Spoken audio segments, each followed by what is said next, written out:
Coming to you live from the Sound System Studios, Dallas, Texas. Take me out to the ball game. Take me out with the crowd. Come after me! I'm a man! I'm 40! I don't care if I never get... Holy cow! Baby water! Baby water! You are now listening to Up Next with your host, Josh Smith.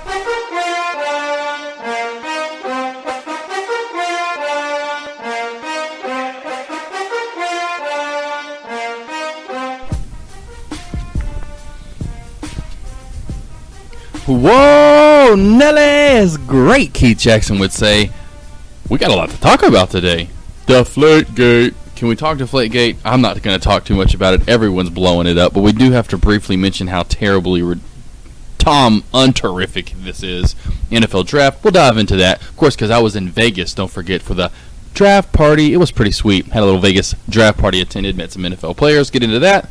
NBA playoffs. That's certainly on deck. So much to talk about with the playoffs. Tiger Woods, of course. Tiger. Players Championship. Did you see the 3-man aggregate playoff that turned into a 2-man sudden death? Hope you saw it. Greatest Players Championship of all time. Then, of course, the Vegas trip that was. The fight. Well, not much to talk about there either, but we'll get into it. Of course, I guess the fight that brought in more money than any fight ever. Of course, we have to get into it. It is on deck. Josh Smith, I am back. Yes, I survived Vegas. Don't you think that for a minute I wouldn't? We'll have to get into my trip. That is certainly one topic to talk about. A couple of different things, people I met, a couple of things I did. Off the bucket list, 2, Tom Brady in New England, Deflategate. First off, this week's podcast brought to you by Inflategate. If you're looking for that certain swag because you can't get enough limelight, you can't get it all the time, you just want more, you're fiending for it, well, get Inflategate. It will blow you right up and in a hurry. If inflation lasts more than 96 hours, please call Roger Goodsell. There's this week's podcast. It is brought to you by, you got to get some Inflategate. How about Deflategate? Tom Brady, poor guy. Who knows how much he had to do with it. So what? They destroyed him. And I remember at the time, that's what I want to bring up. Everyone knows what happened. He's a 4-game suspension, if you hadn't heard, from the NFL. He will appeal. Everyone, it's going to get down to, what's the point of suspending for 4 games if he's going to appeal and he's going to get it down to 2? Why don't you just suspend him for 2 or 1 if you're going to suspend him at all? And I'm sure he'd still appeal that, but you're probably going to maybe at least win 1. Anyway, he's suspended 4 games, going to appeal. Most likely it will be dropped to 2 games. That's and what's funny, here's their little kicker from the NFL. If he was going to be suspended 4 games and that's why they did it, guess who his first opponent was going to be? Oh, the team that called him out, the team he destroyed in the playoffs, and I'll get to that in a minute, the Indianapolis Colts. Oh, how great and funny, NFL. Oh, play a little joke right there on him, why don't you? Are you serious? The Colts. You're going to suspend him 4 games so that way he does play the Colts first game. Yeah, well, he's going to make sure that doesn't happen. Anyway, they also fined the Patriots as a team $1 million, by far the biggest fine ever on a team. Docked a first-round pick next year, the 2016 draft, and docked a 4th-round pick in the 2017 draft. Now, this all kind of stems from, and this is where here's their sources, because they have no concrete evidence, nothing that's sufficient at all.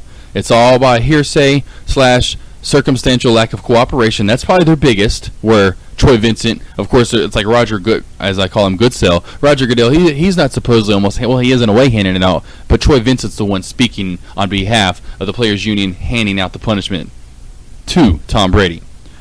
So, lack of cooperation. Tom didn't want to give up. Like Hillary Clinton didn't want to give up her emails. That stuff's, everyone said that's just that's like a part of you now, unfortunately, in a weird, terrible way. It's a part of us. Cell phones are a part of us. We email, we internet, we text. Same with computers. I can understand not wanting to give it up. You say, hey, no, at the time, everyone, and I remember that. Let me get back to that. Well, they destroyed the Colts 45-7, if you don't remember. And every analyst, everyone's saying, because they brought it up. But they're going on and they're playing the Super Bowl, which they did win with properly. Not that it matters because they're never that much uninflated to where everyone's like, hey, those balls are super inflated or uninflated. Well, what's going on? Anyway.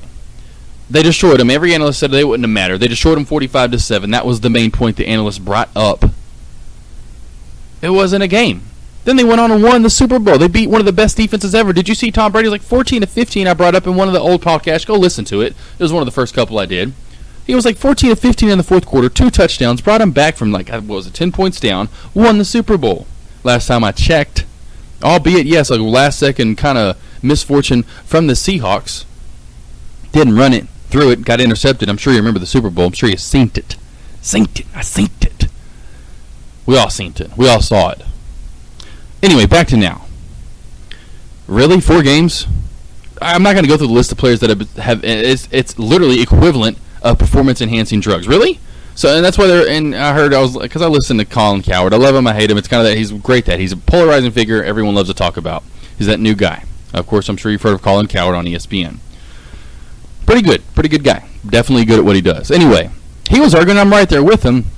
This isn't like the producer on the show or the board op, whoever. They have multiple people on, because it's radio and on TV. I think it's like on ESPN.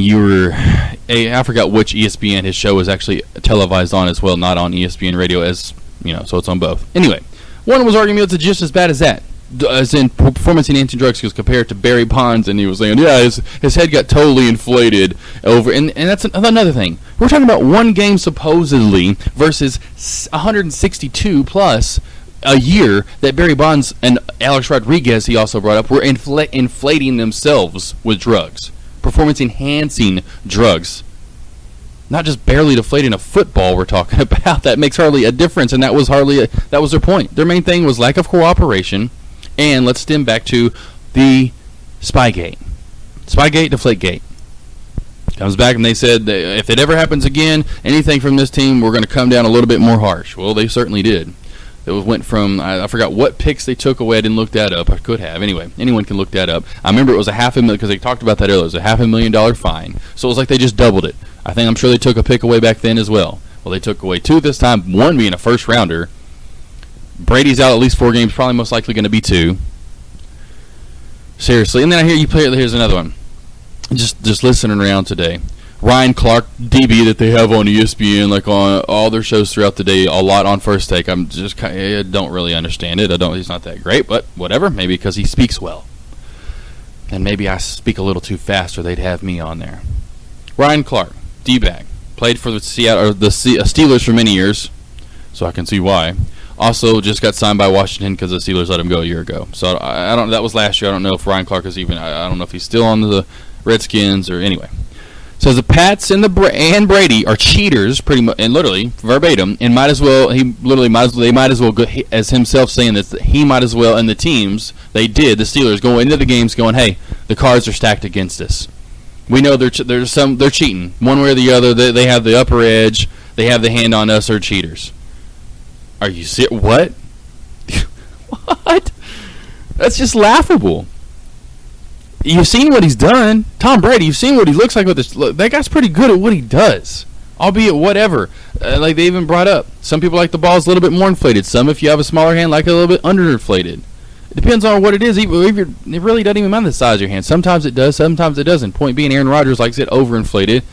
And I'm sure during a lot of cold weather games, they have a little more grip. You want it underinflated so you can actually kind of grip it. You can squeeze it a little bit more.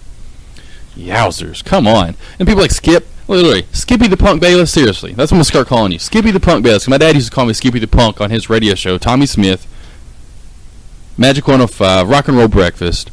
Still to this day, some people call me that, which is goofy. But Skippy the Punk Bayless, seriously. People like you and other people I've heard are going to taint it. His legacy is tainted. I've heard other analysts say this. Are you serious?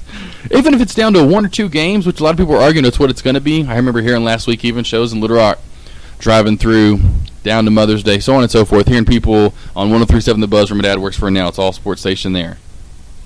As in arguing if he's going to get, they won't suspend him, and they're going to. They can't do that. It's Tom Brady. They're just not going to do it. They'll fine him or something maybe. But no, they did.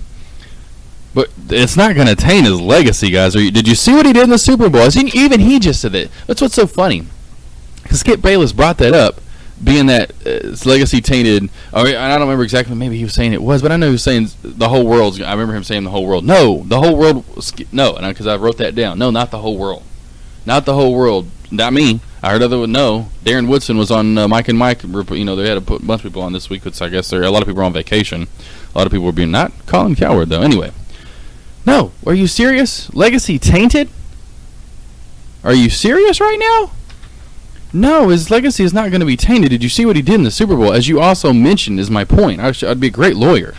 You're just saying that 10 minutes before that. Did you see what? Because he was backing up what Ryan Clark's saying. Oh, okay, but did you? I have to say, because I've always been a Brady supporter on the show. You got to admit what he did in the fourth quarter. Blah, blah. Yeah, that's Tom Brady, exactly as you were saying. What are you smoking, Skippy the Bayless punk? I was mixed up. Skippy the punk Bayless. You get my point. Let's get on past that. NFL draft. How about that? Didn't talk about it. I previewed it before I left for Vegas, as I call it. Vegas, baby. Great time in Vegas, by the way. Mention it when I get to the fight. But the draft, I did have there was a pre-draft party, which was cool. I didn't even know that going down there. They ended up having a lot more stuff going on than I thought. But I stayed at SLS. You got to look it up. It's a nice, new, hip, little urban place.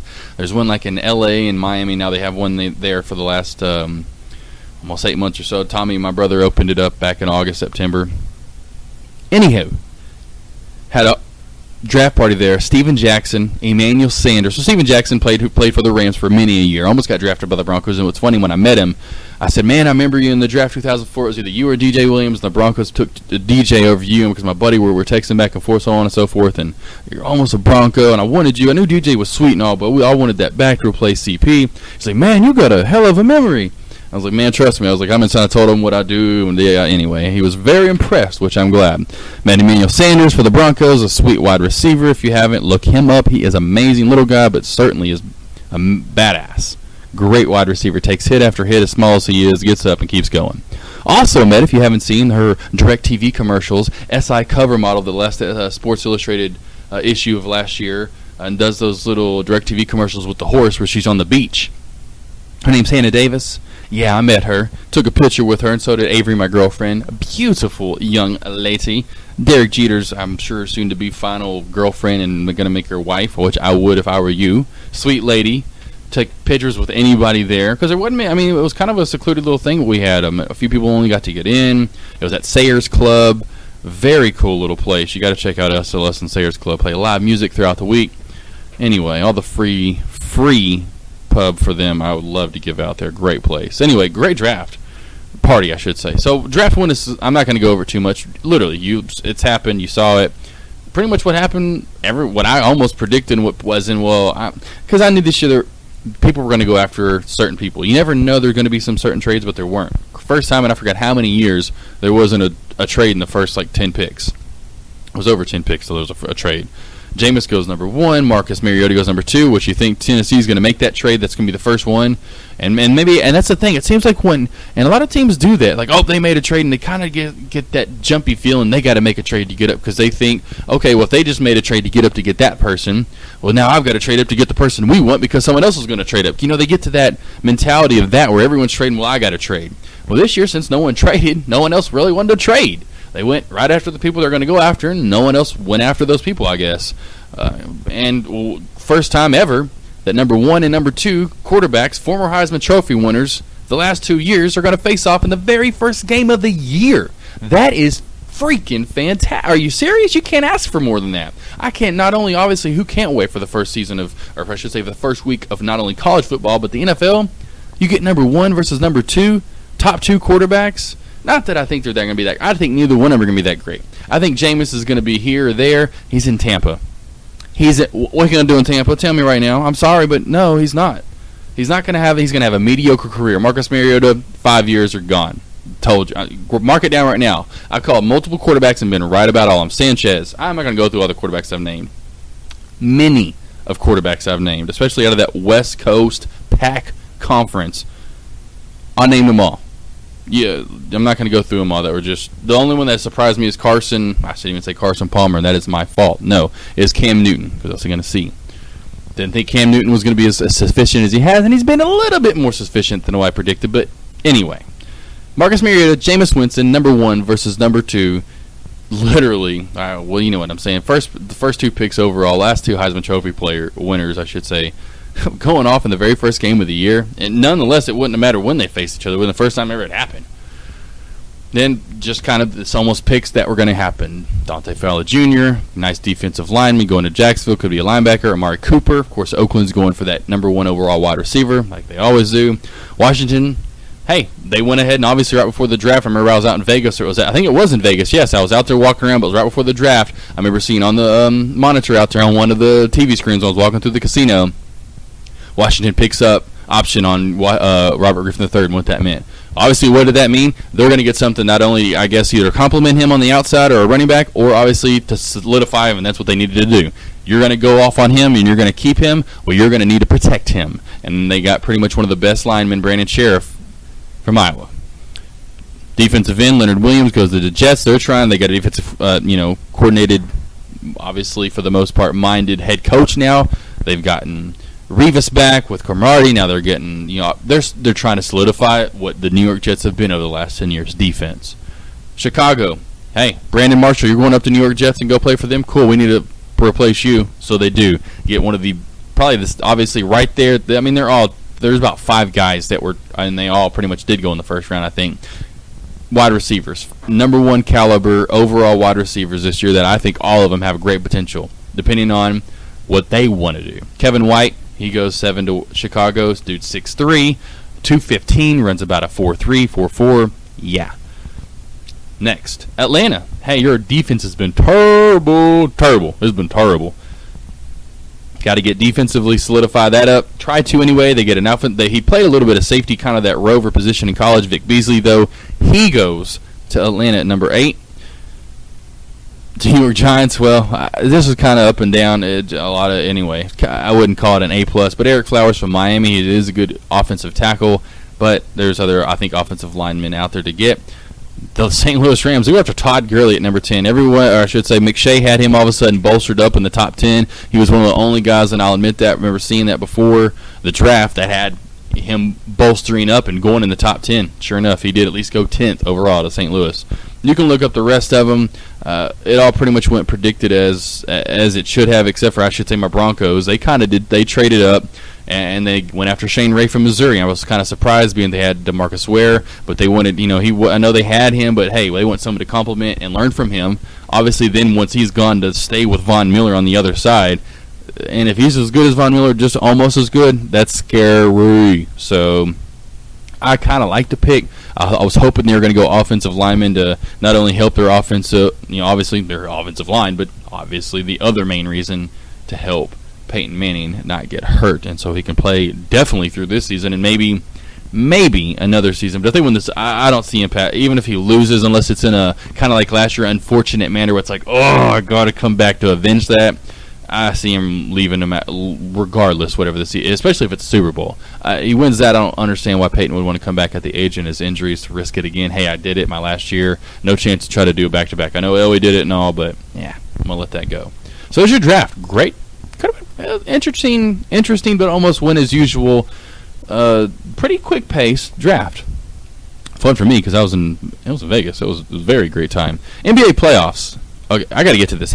Hack of whoever, it is, my God. Now, it doesn't only make for the worst basketball ever, which obviously I heard Mark Jackson have to get to this. He said, I understand it as a fan standpoint, but from a coaching, and no, not from a coaching standpoint. I'm sorry, whatever you want to say, Mark Jackson, because what you're saying is you're going to hack whoever. That means you can't stop that offense. That means you can't trust your defense to stop that offense from scoring on you, is what you're literally saying. So don't tell me there's no strategy about it. That is the worst strategy ever. That is not defense. Go back literally when you played, and 20, 30 years before that. You think they did that? Oh, let's just go hack this person. No. And what? That is, and that's, what did you ever win, Mark Jackson? Tell me. Where did that get you? Oh, and where did that get them the other night? Oh, a 30 freaking point loss. That's where it got them. So, just, wow. Seriously, that is by far, that's terrible. That is terrible. Charles Barkley at his finest terrible, and I'll get to him in a statement he made to make himself look so terrible. And that's why these guys, what are you hiring, ESPN and TN? Come on, hire me. I am so much more right than them. If you'd hear me out, hear me right now. Someone can hear me. Heck, oh my God, 30. You lost by 30. Where'd that get you? Anyway, to the games tonight. Starting sometime right around now. I got to this late. Been busy. Bulls, Cavs.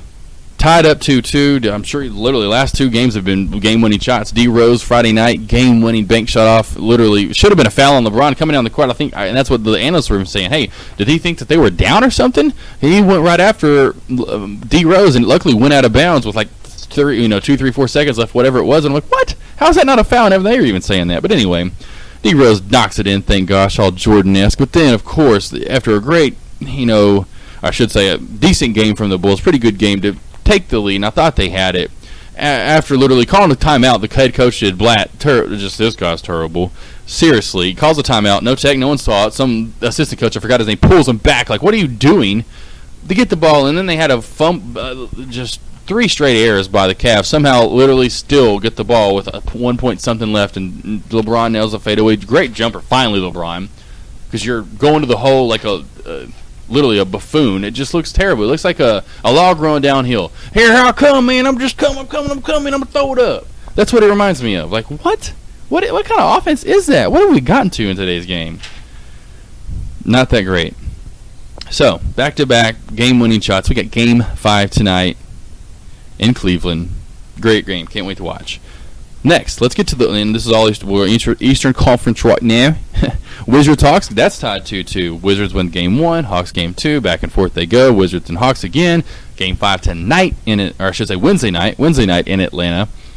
And it's just back and forth. Now John Wall looks like he could be out the rest of the series. He's been out the last 3 games.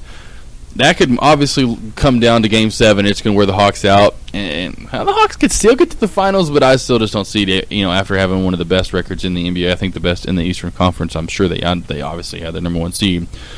And that's what everyone expected coming down the stretch. But where would the Cavs be? Maybe if they had Kevin Love, would this be more of a? And of course, Paul Gasol is pretty much. So they're kind of evened itself out right there in that series. And of course, trying to just I like to try to predictions what I think is going to happen. Depends. Game 5 is crucial. Whoever wins Game 5 in this series when it's tied 2-2 goes on to win 81% of the time. So whoever wins tonight, let me tell you that, or whoever wins these Game 5s, they will go on to win the series. I'm gonna say that for sure. It's back in Cleveland tonight. The Bulls and Cavs. I don't know how much that took out of the Cavs the other night. I think the Bulls are still fine. Gasol's game time decision tonight. They get a decent game out of him. D Rose plays the game we've seen out of him lately, just kind of playing as the D Rose of old, almost. Cavs don't have anything. It's like LeBron or bust. Irving, last 2 games, it's like hardly anything. Literally terrible. And he was before that. The 6 games before that, it was like 24 points per game. This is obviously his playoff averages, but 24 points per game and however many assists, and lately it's been nothing. And of course, you got you got Kevin Love out, and especially after that injury, it's like, wow, what's that going to hold for him next year? But anyway, I'm pulling for the Bulls. You don't know who I'm pulling for. It's the Bulls. And I almost want to say they're going to win because I just don't see the Cavs. They don't have enough. They're not deep. They're not deep at all. Their bench play is terrible. It's just not sufficient enough. It doesn't last that long. There's not many players to come off and create their own offense because that's what it's ISO is. All their offense is pretty much. Hey, who can create on their own? Where the Bulls actually run, and I love their coach Thibodeau. They actually run great set plays. So I see the Bulls pulling it out, and unfortunately, it's going to be. And that's I guess what's going to help them is the Hawks, and I think the Wizards may go 7. They may even go 6, which will still stretch it out enough for the Bulls. I think they'll be fresh enough to. Hopefully, they can get over the Cavs. I hear Colin. That's the where it's just polarizing. Where Colin's like, I see this as back in the day where it was. Who did he compare the Cavs, Bulls? It was the Sacramento Kings were always good, but they couldn't get over the Lakers, and they compared that to the Bulls just can't get over LeBron, whether he's with the Cavs or the Heat. So I don't see that as much. I mean, just because I think they still have 4 or 5 more years to go. Honestly, that's 2 young teams, so I think to let the future play that out. We'll go Bulls and I think the Bull, and that's just going to show LeBron, as I've always said, nothing. He's to mention him in the. I guess maybe he could be the next Jordan. Fine, but after the first 2, 3, 4 year 5, even okay, give him 7, 8 years. No, we're done. We're done with the conversation. Is my point.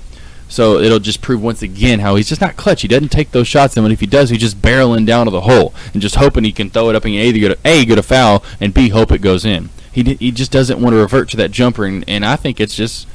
I don't know. I know it isn't the complete thing he wants to do, and I don't think he wants to take. He missed the jumper. I think if he goes to the hole, it was a foul. He can maybe hope to rely on that.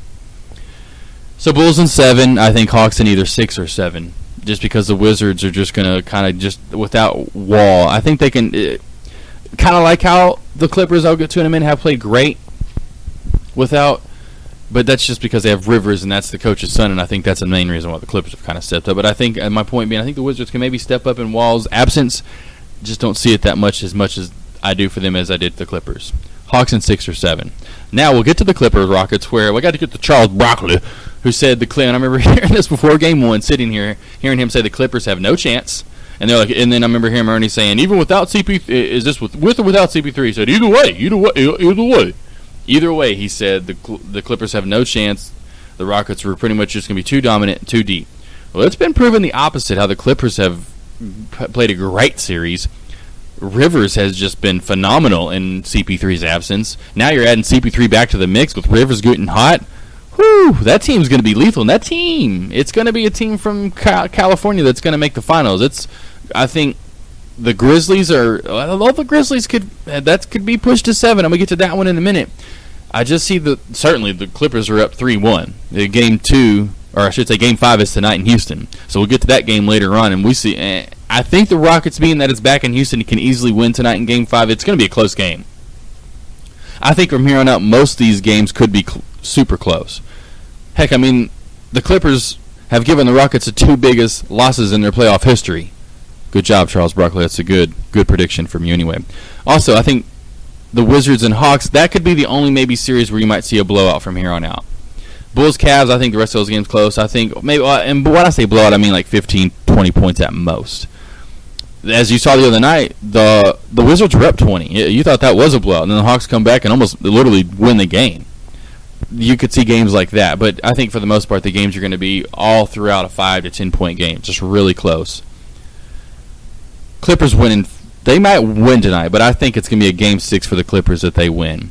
Warriors and Grizz, they're tied up at 2 as well. It's a great series overall in the playoffs. You got to actually appreciate this year's playoffs. A lot of parity, not a lot of teams that are just kind of dominating series. As you see, the 1 seeds aren't completely dominating. But Game 5 Wednesday for the Warriors and Grizz. Of course, being closer to Memphis, you think I'd be pulling for them. But I do kind of like the Warriors' young gun mix. Although they don't have much of an inside game, they have a lot of outside perimeter shooting. That game, that series, certainly going 6 or 7. I think it's going 7, and it's going to wear out the Warriors maybe so much to where the Clippers will be a little bit freshened up if they win by Game 5 or 6, especially being that they've blown out the Rockets so much that they've been able to rest their starters in the fourth quarter, so they are fresh. That's why they've been able to play such a great series. You blow out a team, you're resting in the fourth quarter, so that way you're coming out fresh again in the next game. So to make it look, we'll go to the conference finals. Eastern Conference, I got the Bulls versus the Hawks. Western Conference, I have the Clippers versus the Warriors. I think the Grizzlies take them to 7. I just don't think they can get it done. Players Championship, as I'm literally mentioned, on deck, baby. What a Players Championship. Back and forth, it went on Sunday, and then everyone that was coming down the stretch got on a hot roll and got to 12 under. And 13 under, which was the crazy number, was the winning number the last 4 years. So if anyone could have gotten to 13, and a couple of them had a chance, they would have won. They just couldn't get there. So, and literally, let's get to this. A week after being voted the most overrated player out on the tour by all the competitors, they do a little tour, or the little thing on SI, all the players vote. Rickie Fowler and Ian Poulter were tied at number 1 at 24%. Point being, Rickie Fowler, well, he wins as what they call the 5th major, and it's his first ever, obviously, and I think it's his second ever win, but his first ever big tournament win, wins the 5th major, literally a week after being voted the most overrated player by pretty much, I guess, as you call his peers. They played and let me get to it. Let me tell you how this all set down. So Sergio Garcia always plays this tournament great. I forgot how many top 5, not only top 10 finishes he has at this tournament. Led throughout the final round, then right down the stretch, he kind of fumbled he was at 12 under, I think he got down to like 10. So then Rickie Fowler, literally, being down like 6 shots, literally at one point, I guess when Sergio was at 12 under, he goes 5 under through 3 holes. He goes birdie, eagle, birdie to take the lead and get to 12 under into the clubhouse. Yeah, birdie, eagle, birdie. You ever done that in your life? Maybe on Tiger Woods you've had. That's video game numbers. Incredible. So, he's at 12 under. Well, here comes Sergio. He gets a rolling down the stretch. Bombs a freaking 45-footer. They said as longest he's made all year. On the tour. Longest. Bombed it. 45 feet, somewhere around there for birdie on 17. That great par 3. That got him to 12 under. So he gets the, par's 18. Well, here comes Kevin Kisner, right down the stretch, playing his heart out. Took on Jim Furyk a couple weeks ago, whenever it was. Took him to the finish and on extra holes and almost won. Well, here he comes down the stretch, just bombing it, right at the hole. Everyone on 17, putting it right on the money on this little par 3 island hole. Well, he gets a 12 under. So it's a 3-hole aggregate playoff, something they just started like 3 years ago, or I should say last year. They just started this last year. Obviously, they didn't have to use it. First time they've ever had to use it. So not only is it a 3-hole aggregate playoff, so they go 16, 17, 18. Whoever has the best score at the end wins. It's 3 people on top of it all. Well, let's get to it, baby. Sergio, or I should say, they get to 17. I think it was 17 again. Birdie from Fowler and Kisner. Sergio could not birdie. So they get to 1 under apiece through the first 3 aggregate holes is Kevin Kisner and Rickie Fowler. But Sergio, sorry, son. You played great as always, but man, you just can't ever win this. I feel bad for the guy by now. He's at even, so he's done. So now after 3 holes, they go to sudden death. They go back to 17 first. Of course, to make it the most dramatic hole, they have to go to 17 first. You wouldn't believe Rickie Fowler puts it within like 3-4 feet. Kevin Kisner put it within like 10 feet. Kisner's first, has to putt, misses it. Fowler drains it. Birdies it. He had to play that 6 times, obviously. 4 for the tournament and 2 in the playoff. 6 times he played it, 5 times he birdied it. He was 5 under on 17 this week. 5 under! Are you serious? 5 birdies on 6 tries on 17? Please give me that. I know he's done. I don't know why you wouldn't try. Hey, did you see what I just did on 17 this week? Let me go see you do that. And you know what? Better yet, I'll give you 10. I'll give you 10 to start since you're a pro. If it is a pro, if it's like me, give me 100. We'll get to 10, maybe 50, 20. I'll give you however many tries you want. Is my point. Let's see if you get 6, or I should say 5 birdies, my friend. Good for Rickie Fowler. Let's get to Vegas, baby. Seriously, the fight we've all been waiting for. Well, it was a fight I expected, right? I called it. Mayweather wins in a decision. Great. I'm not even getting to the fight. It's kind of boring. Shots here and there. Oh, let me get to this, though. Supposedly, Pacquiao comes out, right after, and he has a tear in his rotator cuff. Of course, he was going to come out right afterward, and his trainer's going to get looked into. Fine. Maybe never going to be able to, or whoever it was, not his trainer, whoever it was that had to sign the slip that said, hey, yeah, he's fine. Although a report came out during the camp saying something was wrong with the shit. Now, I think it was set up all along to maybe have one last rematch. Both of them is probably their last fight, and they'll call it that. And it's going to raise double the money. And as I called for just kind of jokingly, maybe a draw to where they'd literally have to fight again or would fight again for double the money, do so much more money on the line. Seriously, Pacquiao, then why didn't you? Really? And then they're saying, oh, of course you hear, and they're like, oh, he would have done this too. Oh, really? Well, Mayweather was landing more than double the punches. I don't care. Supposedly he had that. He looked pretty fine to me when I watched him fight. Didn't look like anyone that had a torn rotator cuff. They're going to have they're going to have surgery just so they can document it, just so they can say they literally cut him open 1 inch and removed 1/10 of a tissue somewhere, whatever, just to say it's. I mean, come on, whatever. Let's get to Vegas. Great trip. Drove a Ferrari, dream car of my life. Got to drive and ride around. I should say, because you can rent them out there. You can rent Ferraris, Lambos, all kinds of sweet cars. Rented a Ferrari. I'll do maybe a Lambo next time, but oh my gosh, are you serious? You can rent them by the hour to up to 6, 7, up to the day. So sweet, my friends. Oh my gosh, you can do what you want to with them for the most part. Beautiful. Anyway, other than that, went to the, almost went to the Grand Canyon. Went to the Hoover Dam. Hoover. So sweet. Huge. It's so much huger in life. It's big. It's huger than life, man. So met people from all over. It's a great thing about Vegas. Mentioned some of the celebrities I met, everyone else that was out there. Let me tell you about the pool party before the fight at our place. At SLS. P. Diddy and the SI models, about 4 or 5 of the SI models, and P. Diddy having a little pool party. Akon's in. Lil Wayne showed up just for fun. Akon, Rampage Jackson, the UFC fighter. 2 Chainz, they're all there just chilling during the pool party. Also that night, Lil Wayne performing out there on the pool. So sweet. Others in Vegas, it's like, who do you go to? I guess that's the thing when what do you do? Calvin Harris, 50 Cent, Chris Brown, Justin Bieber, David Guetta, Lil Jon, Nelly. That's just a few of them. I mean, there were people all over the place in Vegas. Oh, and let me tell you this. The rooms, literally, you get the hookup, luckily, because my brother.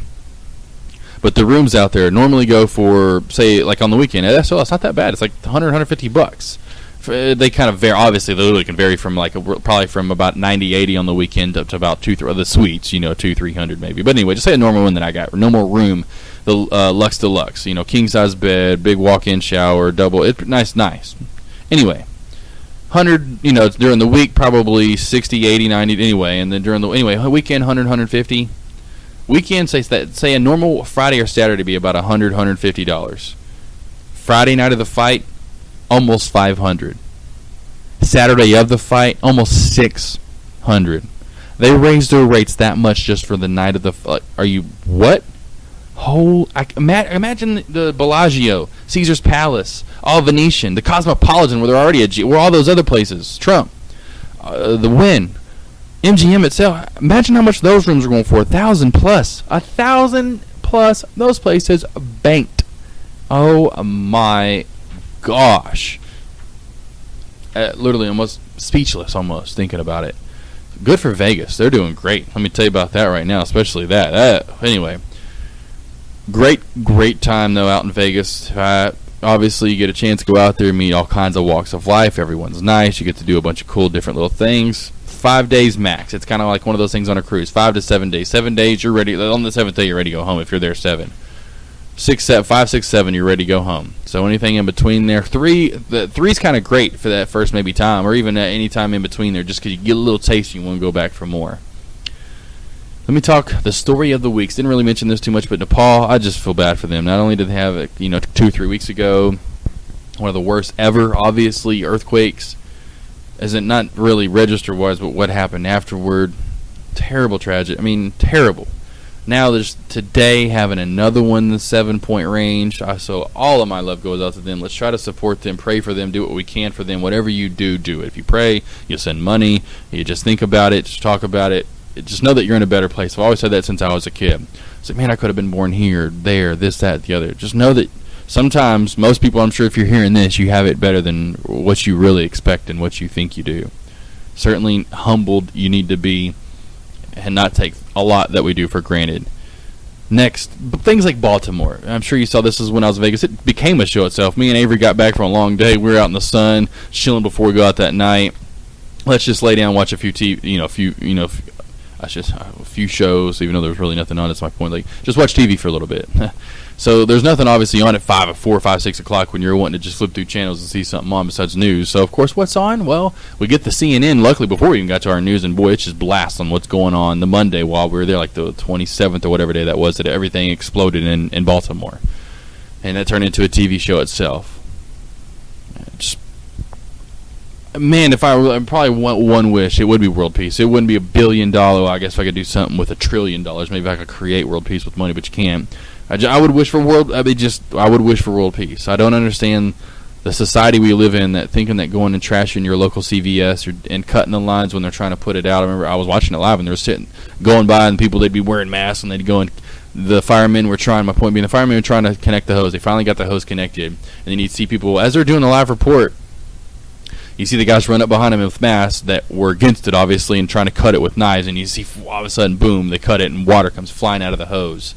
It's like, well, where in your mind thinks that right? And, of course, you see the mother that does. The one thing that did make one of the headlines in the camera, whatever camera, cell phone that caught it, with the mom pulling her son out of the crowd and yelling at him and cussing at him. And I'd be doing the same thing. My mom would have grabbed my ear. I wouldn't have an ear, actually, by the time it was over. It would be off, or my dad. Same with my ass. My ass would have been kicked 100 times. I don't get it. I don't understand it. We're peace. If you want peace, you have to create peace and be peaceful. You think peace is coming after that or with that? You think good settling times, trying to figure things out, comes from that? Like literally from Cesar Millan, trying to train your dog.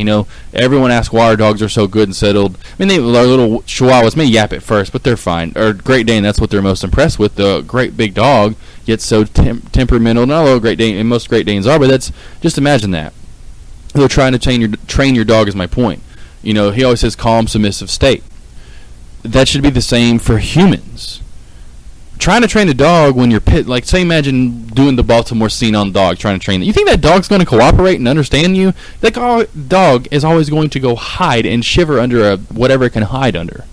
It's not going to cooperate. If you're calm, submissive, you understand, and I'm trying to say submissive to a dog or even submissive to a person, but if everyone almost in a way was submissive to each other and understood that, hey, I got your back if you got my back. I'm just trying to help you if you're just trying to help me. I want the best for you as I would hope you'd want the best for me. And if everyone thought that, well, then everyone would be having each other's back and want the best for each other. And you'd see a lot more instead of not helping out. Well, she was she was a bitch. Anywhere you go, whether you're at a convenience store, getting alcohol, getting clothes, you hear that. But then you hear that some people where you every once in a while, oh, don't worry about it. Like when you're short 5 cents or this, that, or the other. Or you don't have the coupon, but she has one, or something along those lines. Where they're helping you out, and you're like, oh, that was great. Well, if everyone was like that, imagine how great the world would be, how happy everyone would be, how less stressed out people would be. I mean, of course, one of my biggest role models ever, and I've said this many a times, we grew up doing so many papers about him, loved him so much, is Martin Luther King Jr. I mean, look what he had to go to. When we talk about bullying, like I said, these days, look what they had to go through, and that wasn't even considered bullying. That was just considered literally almost right. That was the right thing to do. Well, in some people's eyes. Kind of like things I've mentioned, what's right and what's wrong. Well, some people see, the whole Tom Brady thing, it's wrong, or this is, literally, just kind of back to that. Really? The people that are just so far in between, I can't even believe that think that was a right punishment, or his legacy's tarnished. Like, what goobers are you? What? In a normal world, people have been suspended before and so on and so forth. That's the thing. It's just, I wish we learned to forgive, and that's another unfortunate thing where we've gotten to a society where we have still this unfortunate split between, especially now, it seems like the police officers, no matter what their race is, and an ethnic color, especially it seems like African American. I don't understand it. Why it's gotten so weird and like, can't do anything. But then they do somehow take it to this weird next level. And it's like, what happened? And I don't understand why we're not every police officer or at least vehicle has cameras on it. You know how cheap it is to get cameras on stuff like that? I'm sorry, you can say, no, find a budget for it, even though literally the government should just pass some law that it should be done and taken care of, because so many people, and there are obviously tons of stories you can find on YouTube and throughout the internet where people are unfortunately beat, no matter their ethnicity, no matter what their color, by the cops. The cops treat them terribly, literally, like they're some foreigner from a different country. And most of the times they're not. They're a normal human being, and they're totally getting demolished by not only, if not sometimes 2 or 3, 4, 5, 6, 7, 8, 9 police officers. I think 1 or 2 is sufficient. Once they're down, just handcuff them, put them back in the car. If that was needed, any kind of violence of that sort was needed. I'm going to call it violence. I mean, if you have to seriously hit someone, you feel as if you're in threat. But once you hit them a couple times, okay, you don't need to go on and on and on. And there needs to be some classes also involved in that for these police officers. I don't know exactly what all they're training. I'd love to go ask them again. And I know it's supposedly this, that, or the other, but they need to also have to know what is what and when to attack and when to stop. It almost a lot of these times it's like an angry kid that goes out of control and beats someone to death, but then they go to prison. Well, these officers aren't going to prison after taking their own anger out of control and taking it out, it seems like, on others. And I'm not saying they have anger, but I'm sure dealing with certain things a lot of the time, it's a high stressful job. I understand that. Well, whatever they need to do, they need to get it done. Go take classes. Go take yoga. Find your happy place, as Mr. Happy Gilmore once said, or I should say, as Granny said. Go find your happy place, man. Look where you're at. You're not Nepal. There are a lot of other worse things in this world. You could have been born somewhere in other countries, too, that don't have it well, not even close to as well as we have here. And I'm not saying we're the best of countries at times, because, yes, I guess we're overall somehow great and number one, but still there's other countries, that are, around us that are doing pretty good, but almost modeling themselves after us as we did other great countries. But go to about 100, 150, 200 other 300, however many other, I forgot exactly there were countries, but go to those and look what's happening to them. You have it a lot better here. So let's just start thinking, obviously, not only that we have it as well as we do, but stop taking things for granted, as I said a few minutes ago. I mean, it's like that's all we do, and you don't understand and realize that, but that's just all we're doing. You don't understand how good you got it. Well, a lot of daddies are turning, granddaddy, great, whatever, be turning over them graves right now, seeing where we are. And I every day try to open my door, open the door, keep the door open for elderlies when they come through. Yes sir, no sir. I mean, I was raised on that. I want to send that out to all you, and I hope you do that. Understand that we could have it worse, and that you do have it good, very good. That's my show for the week. Great podcast. Once again, brought to you by Inflategate. Go get you some Brady Good Sale. I'm tired of it. Seriously, get out of the limelight. You don't need it all the time, I promise. I know you think you do, but you don't. Follow me on Twitter. I know I don't do much on Twitter. Maybe I will. I'm about to get involved here with the radio station a little bit more and doing a lot more stuff. So hopefully the next 6 months to a year, I'll be blowing up on Twitter. Although it's just, like I said, I think it's a goofy device. I mean, you can find really, as I say, your vice. You can find your stuff anywhere. You follow people. I don't know how much information you actually get from them on Twitter anymore, honestly. I don't know. I think it's just kind of one of those things like Instagram. You just like scrolling through it and see what people are doing or saying. If you want to find your source, just go type their name on Google and you'll find exactly what you want. This is what happened, and someone's already reported on 10 different sources. So anyway, and I'll be one of those sources soon. Follow me on Twitter though, Joshua A. Smith 7. Of course, JoshSmithSports.com. Blowing it up big. We're gonna do some webisodes, webcasts. We're gonna do some stuff on video. I'm gonna get into more of that type media and medium. You're gonna see a lot more of me this year. I'm going to start trying to get this rolling and the site going a little bit more and a little bit more free-flowing. But try to hit me up. If you have anything, hit me up. Yeah, all my information's on there. Please, listen to me. And ESPN and TNT, please get rid of these people. CBS Sports, all Fox, you're hiring numbskulls. Josh Smith, hit me up. I'll see you next week. Until then, it is on deck.